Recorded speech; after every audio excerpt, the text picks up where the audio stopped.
নমস্কার, আমি Sanchita. Cooking with সঞ্চিতাতে আপনাদের স্বাগত জানাই। আজকে নিয়ে এসেছি ডিমের লাবাবদারের রেসিপি। দুর্দান্ত একটি রেসিপি, খেতে কিন্তু অসাধারণ হয়। একবার খেলে বারবার এই রেসিপিটা খেতে ইচ্ছে করবে। ছোট থেকে বড় সকলেই ডিম খেতে ভালোবাসে, আর ডিমের নিত্য নতুন রেসিপি কে না ভালোবাসে। আজকে একদম অন্যরকমভাবে ডিমের রেসিপিটা আপনাদের সাথে শেয়ার করব। তো চলুন দেখে নিই আজকের ডিমের লাবাবদার। প্রথমেই একটা ফ্রাইং প্যানের মধ্যে আমি নিয়েছি 3 টেবিল চামচ সাদা তেল। এবারে ফোড়নে দিয়ে দিচ্ছি গোটা জিরে, এলাচ, লবঙ্গ, দারচিনি, জয়িত্রী, স্টারফুল, আর দিয়ে দিলাম একটা তেজপাতা।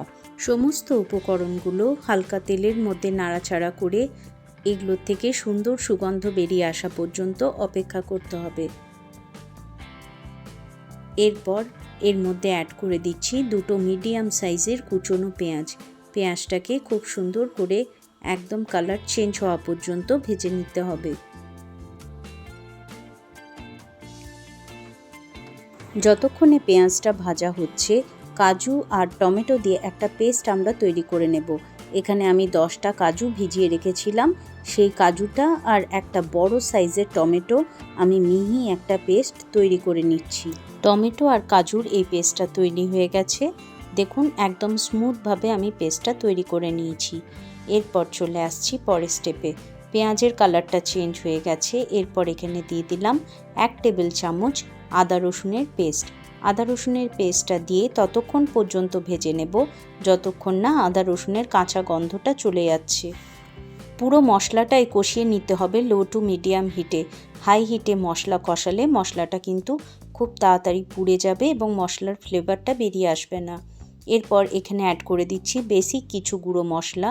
দিয়ে দিলাম হলুদ গুঁড়ো, কাশ্মীরি লঙ্কার গুঁড়ো, 1/2 চামচ দিয়ে দিচ্ছি জিরে গুঁড়ো, আর 1 চামচ দিয়ে দিলাম ধনে গুঁড়ো।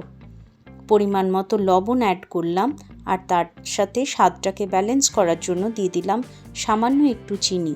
সামান্য পরিমাণ জল দিয়ে এরপর মশলাগুলোকে ভালোভাবে কষিয়ে নিতে হবে 3 থেকে 4 মিনিট লো টু মিডিয়াম হিটে।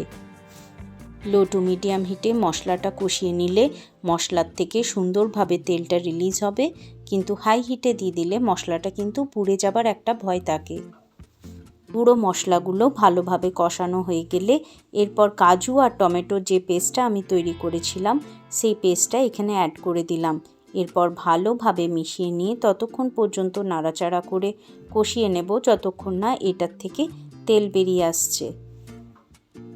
2 থেকে 3 মিনিট নাড়াচাড়া করলেই দেখবেন এই মশলাটার থেকে তেল ছেড়ে দিয়েছে। মশলার থেকে তেল ছেড়ে দিলে এরপর এখানে আমি অ্যাড করে দিলাম গরম মশলার গুঁড়ো, আর দিয়ে দিলাম কসুরি মেথি। কসুরি মেথি এরকম হাতের মধ্যে ভালো করে ডলে নিয়ে তারপর অ্যাড করবেন, তাতে কিন্তু রেসিপির মধ্যে ফ্লেভারটা খুব সুন্দর আসবে। সমস্ত উপকরণগুলো দিয়ে খুব ভালোভাবে গ্রেভির সাথে মিশিয়ে নিচ্ছি। মশলাটা ভালোভাবে কষানো হয়ে গেলে আমি কিছুটা পরিমাণ জল এখানে অ্যাড করে দিলাম গ্রেভির জন্য। আপনারা যতটা পরিমাণ গ্রেভি রাখতে চাইবেন ততটা পরিমাণ জল এখানে অ্যাড করে দেবেন। তবে ডিমের লাবাবদারে খুব বেশি জল অ্যাড করবেন না, তাতে কিন্তু খেতে ভালো লাগবে না। গ্রেভিটা একটু মাখো মাখো হবে, তাহলে কিন্তু খেতে বেশ ভালো লাগবে। গ্রেভিটা 3-4 মিনিট আমি একদম লো হিটে ফুটিয়ে নিয়েছি। গ্রেভির থেকে দেখুন সুন্দরভাবে তেল ছেড়ে দিয়েছে, আর গ্রেভিটা আমাদের একদম রেডি। গ্রেভিটা আমাদের একদম রেডি হয়ে গেছে। এরপর এক এক করে কাঁচা ডিম আমি এখানে অ্যাড করে দেব। ডিমটা এমনভাবে ভাঙতে হবে যাতে কুসুমটা ঘেটে না যায়। কুসুমটা গোটা থাকলে তাতে কিন্তু খেতে বেশি ভালো লাগবে। গোটা গোটা কুসুম সমেত আমি দেখুন এক একটা প্লেস করে দিচ্ছি। আপনারা কিন্তু এরকম ফাঁকা ফাঁকা করে ডিমের কুসুম সহ ডিমটাকে ফ্রাইং প্যানের মধ্যে অ্যাড করে দেবেন। এরপর ওপর থেকে আমি ডিমের কুসুমের ওপর দিয়ে দিচ্ছি সামান্য পরিমাণ লবণ, আর দিয়ে দিচ্ছি সামান্য পরিমাণ চিলি ফ্লেক্স। এটা আপনাদের বাড়িতে না থাকলে আপনারা স্কিপ করতে পারেন। খাবার সাথে সাথে এটা দেখতে সুন্দর লাগবে বলে আমি চিলি ফ্লেক্সটা অ্যাড করেছি। এরপর দিয়ে দিচ্ছি চেরা কাঁচা লঙ্কা। এতে এই ডিমের লাবাবদারের মধ্যে সুন্দর একটা ফ্লেভার আসবে। উপর থেকে ছড়িয়ে দিলাম ধনেপাতা কুচোনো ছড়িয়ে মাঝখানে গার্নিশিংয়ের জন্য আরেকটা লাল লঙ্কা আমি অ্যাড করে দিলাম। এরপর চাপা দিয়ে আমি 10 মিনিট রেখে দেব একদম লো হিটে, তাতে ডিমগুলো সুন্দরভাবে রেডি হয়ে যাবে। দেখুন ডিমগুলো আমাদের রেডি হয়ে গেছে আর মশলাটাও সুন্দরভাবে সাইড থেকে তেলটা রিলিজ করে দিয়েছে। কতটা লোভনীয় হয়েছে দেখুন। ভাত, রুটি, পরোটা, পোলাও সব কিছুর সাথে এই ডিমের লাবাবদারের রেসিপি খেতে ভীষণ ভালো লাগবে। একবার আমার পদ্ধতিতে অবশ্যই ট্রাই করে দেখবেন, আর কেমন হয়েছিল আমাকে কমেন্টে জানাতে ভুলবেন না কিন্তু।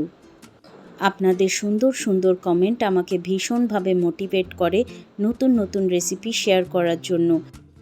আমার অন্যান্য রেসিপির মতো আজকের রেসিপিটাও যদি আপনাদের ভালো লেগে থাকে তাহলে প্লিজ আমার চ্যানেলটাকে লাইক করবেন, শেয়ার করবেন এবং সাবস্ক্রাইব করে আমার বন্ধু হয়ে আমার পাশে থাকবেন। আমার নতুন বন্ধুরা বেল আইকনটা প্রেস করে অল নোটিফিকেশনটা অন করে দেবেন, তাহলে যখনই আমি ভিডিও দেব আপনাদের ফোনে নোটিফিকেশন চলে আসবে। লাইক, কমেন্ট এবং শেয়ার করার সাথে সাথে আপনাদের ফোনে হাইপ অপশনটা এলে প্লিজ আমার চ্যানেলটাকে হাইপ করে দেবেন। আশা করি আজকের রেসিপিটা আপনাদের ভালো লেগেছে।